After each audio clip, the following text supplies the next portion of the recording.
Hello everyone, this is Vishwajeet and welcome to be smarty. आज के इस वीडियो में हम लोग पढ़ने जा रहे हैं कॉजेटिव वर्ब्स। ठीक है, तो देखो कॉजेटिव वर्ब्स आखिर होता क्या है इसको थोड़ा समझना। ठीक है, जैसे कि हम लोग नॉर्मल वर्ब्स लेते हैं रोना, खाना, दौड़ना, पीटना, लिखना, तो ये सारे कुछ ऐसे वर्ब्स हैं जो हमें डिक्शनरी में इसके इंग्लिश मिल जाएंगे। लेकिन एक बात बताओ कि क्या रोना का रुलाना, क्या इसका इंग्लिश तुम्हें डिक्शनरी में मिलेगा? नहीं मिलेगा ना। सोना, सोना का क्या हो जाएगा? सुलाना। ठीक है, क्या इसका इंग्लिश तुम्हें मिलेगा डिक्शनरी में? नहीं मिलेगा। दौड़ना का दौड़ाना, क्या इसका इंग्लिश मिलेगा डिक्शनरी में? नहीं मिलेगा। उसी प्रकार से पीटना का पिटवाना एंड लिखना का लिखवाना। तो कुल टोटल हम ये मिलाकर बोल सकते हैं कि जब भी हम कॉजेटिव वर्ब्स यूज़ कर रहे हों इन सभी को हम कहेंगे कॉजेटिव वर्ब्स। कॉजेटिव वर्ब्स, तो कॉजेटिव वर्ब्स का मतलब क्या हुआ कि हमारा जो सब्जेक्ट है वो खुद काम नहीं करेगा। अभी तक हमने क्या पढ़ा था कि हमारा जो सब्जेक्ट होता है, सब्जेक्ट को हम कहते थे डूअर, यानी सब्जेक्ट जो होता है वो काम करता है। लेकिन आज हम इस टॉपिक के अंदर ये जानने जा रहे हैं कि सब्जेक्ट हमारा काम करता नहीं बल्कि काम करवाता है। जैसे कि अगर मैं बोलूँ तुम रोते हो, तो रोता तो वो सब्जेक्ट है, डेट मीन्स कि तुम रोते हो। ठीक है, लेकिन मैं अगर बोलूँ तुम रुलाते हो, डेट मीन्स कि तुम काम करवा रहे हो लेकिन तुम काम नहीं कर रहे। तो इसी प्रकार कॉजेटिव वर्ब्स में हम सभी सेंटेंसेस में यही कॉमन सी चीज़ देखेंगे, यही कॉमन टॉपिक देखेंगे कि सब्जेक्ट जो है वो खुद हमारा काम नहीं करता, वो काम किसी और से करवाता है। ठीक है, अब यहाँ पे जब हम इस बात की बात कर रहे हैं तो थोड़ा सा हम डेफिनेशन भी देख लेते हैं क्या कि डेफिनेशन में क्या लिखा गया है। Positive verbs are the verbs that show the reason that something happened. तो ये हमको रीज़न बताता है कि कोई चीज़ हुई है। आगे चलते हैं। They do not indicate something the subject did for itself. यहाँ पे हमें सब्जेक्ट लिविंग है कि नॉन लिविंग है हमें नहीं पता, साथ साथ में सब्जेक्ट मेल है या फीमेल है हमें नहीं पता, इसलिए हमने यहाँ पे इटसेल्फ का यूज़ किया। तो यहाँ पे सब्जेक्ट ने क्या काम किया उस पर फोकस नहीं किया जाता, वो तो पता ही नहीं चलता। ठीक है, but something the subject got somebody और someone else to do for it. तो इसमें हम लोग क्या देखेंगे कि सब्जेक्ट हमारा किसी और से काम करवाता है। सब्जेक्ट जो है वो किसी और से काम करवाता है, वो खुद काम नहीं करता। नहीं समझ आया? तो चलो आगे हम लोग देखेंगे, फिर धीरे धीरे मैं आपको समझाते जाऊंगा कि ये होगा क्या। सबसे पहले देखते हैं कॉजेटिव वर्ब्स हमारे 5 होते हैं। कौन कौन होते हैं? Let, make, get, have and help. तो ये बहुत लंबा सेशन चला जाएगा, लंबा टॉपिक चला जाएगा, इसलिए इस वीडियो में मैं सिर्फ मेक एंड गेट के यूजेस ही बताने वाला हूँ। ठीक है, जरा गौर से समझना। ठीक है, तो जैसे ही अगर हम मेक एंड गेट का यूज़ कर रहे हैं ना, इसके लिए मैं तुम्हें क्या कर रहा हूँ, थोड़ा सा एक एग्जाम्पल देकर समझाता हूँ, गौर से समझना। ये यहाँ पे एक बच्चा है, मेरी ड्राइंग अच्छी है लेकिन अभी फ़िलहाल अच्छी नहीं बन रही है, व्हाटएवर समझ लो जो भी है ना। तो ये एक समझ लो बच्चा है और यहाँ पे मैं एक दूसरे बच्चे को ड्रॉ कर लेता हूँ। ठीक है, ये प्यारा सा सुंदर सा दूसरा सा बच्चा है। ठीक है, तो बस हमको 2 चीज़ ध्यान में रखना है। एक ध्यान में रखना है काम करवाने वाला, एंड सेकेंड थिंग हमको ध्यान रखना है काम करने वाला। ठीक है, पॉजिटिव वर्ब हमने बात की, डेट मीन्स कि कोई काम करवाने वाला तो वहां पे होगा ही होगा। ठीक है ना। तो अब देखो, अगर एक सेंटेंस में काम करने वाला और काम करवाने वाला दोनों के दोनों मौजूद होते हैं तो वहाँ पे हम मेक का यूज़ करेंगे। और अगर एक सेंटेंस में सिर्फ काम करवाने वाला मौजूद हो पर काम करने वाला ना हो तो वहाँ पे हम यूज़ करेंगे गेट का। समझ नहीं आया? तो चलो मैं समझाता हूँ। मान लो ये लड़का कहता है कि मैं तुम्हें रोज़ दौड़ाता हूँ। अगर मैं एक सेंटेंस लेता हूँ, मैं तुम्हें रोज़ दौड़ाता हूँ। अब दौड़ाने वाला कौन, काम करवाने वाला कौन? मैं। ठीक है, अब दौड़ता कौन है भाई? मैं तुम्हें दौड़ाता हूँ। तो मैं जब तुम्हें दौड़ा रहा हूँ तो दौड़ेगा कौन? तुम दौड़ोगे, तो वहाँ पे तुम भी है। डैट मीन्स कि काम करवाने वाला कौन है? यहाँ पे मैं। काम करने वाला कौन है? यहाँ पे तुम। तो इसीलिए यहाँ पे हम मेक का यूज़ करेंगे। नीचे सेंटेंसेस में हम लोग देखेंगे जिससे ये चीज़ क्लियर हो जाएगा। ठीक है, अब हम दूसरी बात करते हैं, एक और सेंटेंस लेते हैं। मैं तुम्हें समझाऊंगा, और समझना, मैं तुम्हें समझाऊंगा, तो मैं यहाँ पे काम करवाने वाला, समझाऊंगा, ठीक है, समझ रहे हो। इसी प्रकार से चलो एक और एग्जांपल लेते हैं, जैसे कि उसने मुझे रुलाया। अगर मैं यहाँ पे लिखूँ उसने मुझे रुलाया, तो जरा गौर से समझो, उसने मुझे रुलाया, तो रोया कौन, गौर समझना। यहाँ पे सब्जेक्ट हमारा वह है जरूर, लेकिन रोया कौन, रोने का काम किसने किया, क्या इसने किया या इसने किया। तो ये हमारा काम करने वाला, ये काम करवाने वाला, तो यहाँ पे हम क्या यूज़ करेंगे, मेक का यूज़ करेंगे। लेकिन चलो एक और आ जाते हैं। अगर ये लड़का इस लड़के को बोलता है कि मैं तुम्हें पिटवाऊंगा, मैं तुम्हें पिटवाऊंगा, गौर से समझना इसको, थोड़ा सा ट्रिकी है, ठीक है, मैं तुम्हें पिटवाऊंगा। तो अब एक बात बताओ, इस लड़के ने कहा कि मैं तुम्हें पिटवाऊंगा, डैट मीन्स काम करवाने वाला कौन है, पिटवाने वाला कौन है, ये लड़का। लेकिन अब एक बात बताओ यहाँ पे कि पीटेगा कौन, पीटेगा कौन, क्या यहाँ पे दिया हुआ है कुछ, कौन पीटेगा इस सेंटेंस में बोला है। मैंने ये थोड़ी कहा है कि मैं सर से तुम्हें पिटवाऊंगा, मैं पापा से तुम्हें पिटवाऊंगा, ऐसा तो कुछ नहीं कहा है। तो जब यहाँ पे काम करने वाला ही ना हो, तब वहाँ पे हम किसका यूज़ करेंगे, इस गेट का यूज़ करेंगे, समझ गए। जैसे कि मैं तुम्हें मरवाऊंगा, देख लेना एक न एक दिन मैं तुम्हें मरवा डालूंगा, मरवा दूंगा, ठीक है, सर कृपया करके आप इस रोड को ठीक करवा दें। तो अगर मैं तुम्हें बोल रहा हूँ कि मैं तुम्हें मरवाऊंगा, डैट मीन्स कि मैं हो गया काम करवाने वाला, लेकिन मारने वाला मैं नहीं हूँ, और मारने वाला ना ही मेरे सेंटेंस में मौजूद है, तो इसीलिए वहाँ पे हम गेट का यूज़ करेंगे। तो मैं यहाँ पे लिख देता हूँ साफ साफ, यहाँ पे मैंने लिखा हुआ है, ज़रा गौर से देखो, ठीक है। आज हम लोग स्ट्रक्चर पे चलते हैं। ऐसे भी मेक का यूज़ हम एक तरह से कर सकते हैं, जहाँ पे हम फोर्सफुली की बात कर रहे हैं, फोर्स करके कोई काम कराया जाता है। अगर हम कोई पे रिक्वायरमेंट की होती है, कोई रिक्वायरमेंट होती है, तो वहाँ पे भी हम यूज़ कर सकते हैं मेक का। एग्जाम्पल देखो, पहले हम सब्जेक्ट लिखेंगे, फिर हम मेक का कोई भी फॉर्म लगाएंगे, जैसा हमारा टेंस होगा, मेक, मेड, मेड, या मेकिंग, या विल मेक, जो भी आपको लगाना है। फिर यहाँ पे आप वो सब्जेक्ट को डालोगे, ठीक है, जिससे आप काम करवा रहे हो। नेक्स्ट आएगा आपका V1 एंड अदर वर्ड्स। तो यहाँ पे ध्यान रखना है कि मेक वाले सेंटेंस में आपका यहाँ पे V1 आना चाहिए। चलो आओ नीचे देखते हैं।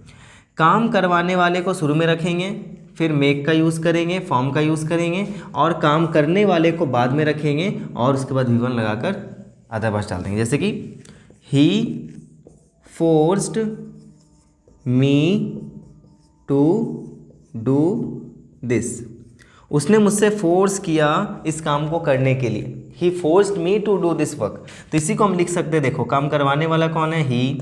अब यहाँ पे मेक का V2 लगा देंगे तो क्या बन जाएगा, मेड, और यहाँ पे लगा देंगे मी। अब यहाँ पे टू गायब हो जाएगा, do this, he made me do this. कोई दिक्कत है यहाँ तक?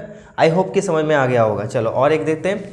उसने मुझसे अपना होमवर्क बनवाया, गौर से देखो, उसने मुझसे अपना होमवर्क बनवाया, तो यहाँ पे he forced me to complete his homework, ठीक है। यहाँ पे बोला क्या, देखो उसने, करवाने वाला ये है, करने वाला ये है, फोर्स किया इसने इसको, तो यहाँ पे इसलिए हम यहाँ पे यूज़ करेंगे ही मेड मी। अब टू हट जाएगा, कंप्लीट हीज होमवर्क।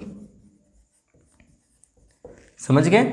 तो वेरी सिंपल था ना कि जहाँ पे आप फोर्स लगाते हो, किसने किसको फोर्स किया, ये दोनों वहाँ पे होना चाहिए। जैसे कि मैं आपको फोर्स नहीं कर रहा हूँ, ठीक है, मैं आपको फोर्स नहीं करूँगा कि आप वीडियो को लाइक करके ही जाओ, मैं आपसे रिक्वेस्ट कर सकता हूँ कि लाइक कर देना। तो इन द सिमिलर वे, उसी प्रकार से कि यहाँ पे force, I will not force you to do this work, I will not force you to like and subscribe to my channel, if you like you can do so. इस तरीके से तो वहाँ पे मेक का यूज़ कर सकते हैं।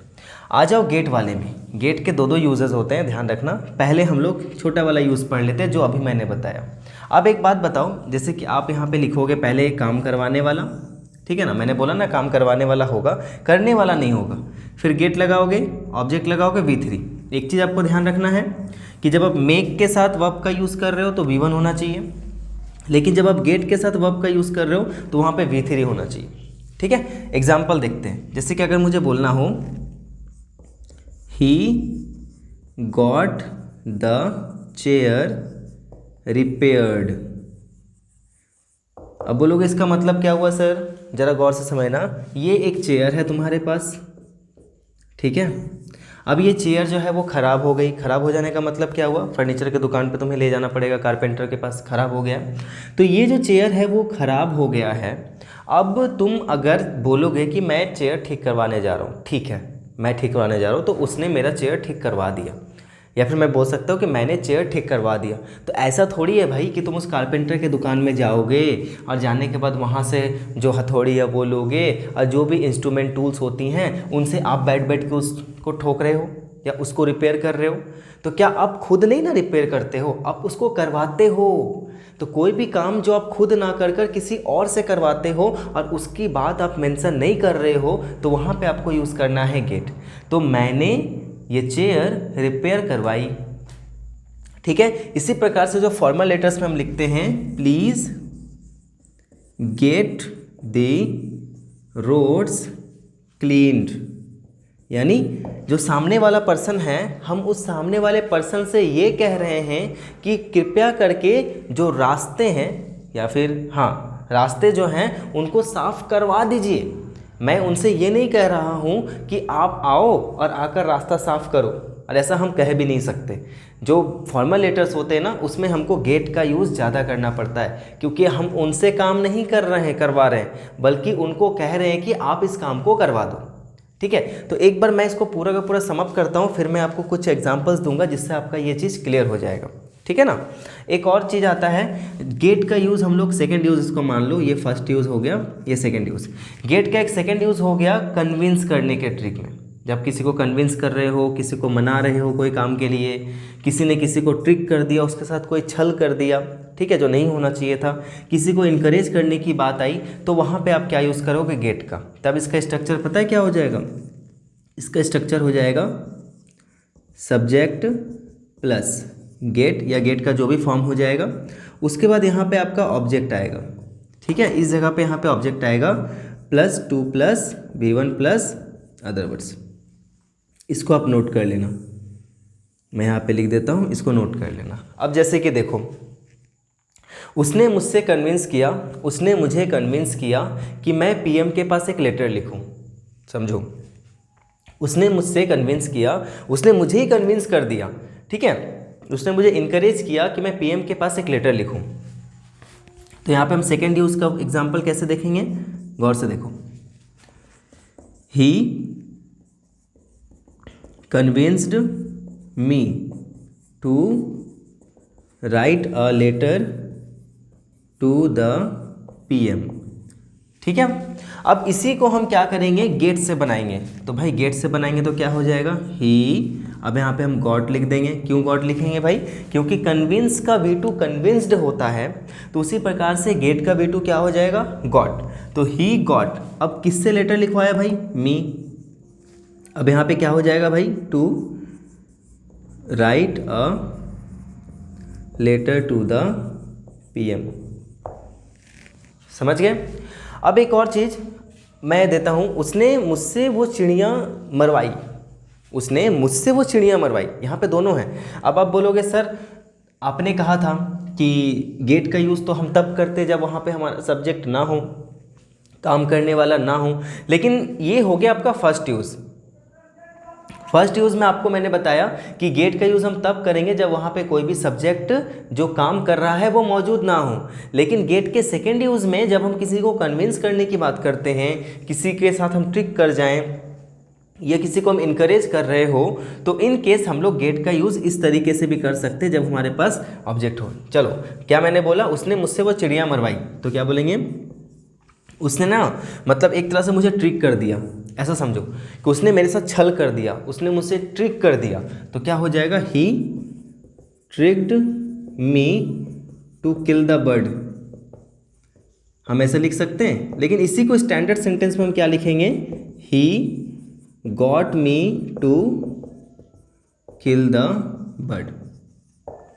जनरली हमेशा इस सेंटेंस और इस सेंटेंस में देखो बहुत फ़र्क है, आसमान ज़मीन का फ़र्क है, ठीक है, दोनों सेंटेंसेस में। कैसे दोनों सेंटेंसेस में फ़र्क है, यहाँ देखो लिखा है, मैंने लिखा है कि ही गॉट द चेयर, यहाँ पे मैंने ही लिखा, यहाँ पे गेट का फॉर्म लगाया, फिर यहाँ पे कोई ऑब्जेक्ट लगाया, यहाँ पे कोई लिविंग ऑब्जेक्ट नहीं है, ठीक है, कोई दूसरा ऑब्जेक्ट लगाया, उसके बाद V3 लगाया। लेकिन यहाँ पे देखो सब्जेक्ट हमने लगाया, गेट का फॉर्म लगाया, और उसके बाद जिससे भी हम उस काम को करवा रहे हैं उसको लगाया यहाँ पे। ये हो गया आपका काम करने वाला,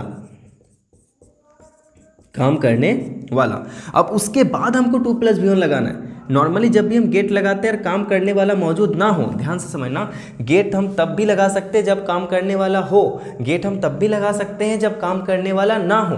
तो जब काम करने वाला हो और गेट लगा रहे हो तो वहाँ पे हमको 2 + V1 लगाना है, और जब काम करने वाला ना हो और तब हम वहाँ पे गेट का यूज़ कर रहे हों तो वहाँ पे हमको V3 लगाना। तो यहाँ तक तो ये समझ में आ गया होगा।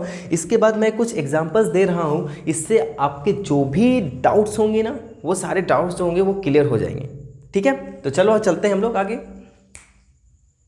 यहाँ मैंने कुछ मज़ेदार सेंटेंसेस दिए हुए हैं एंड आई होप कि आप इस चीज़ को अच्छे से पकड़ोगे और समझोगे। वह मुझे रुलाता है, ठीक है, वह मुझे रुलाता है, तो क्या हो जाएगा, ही मेक्स मी वीप।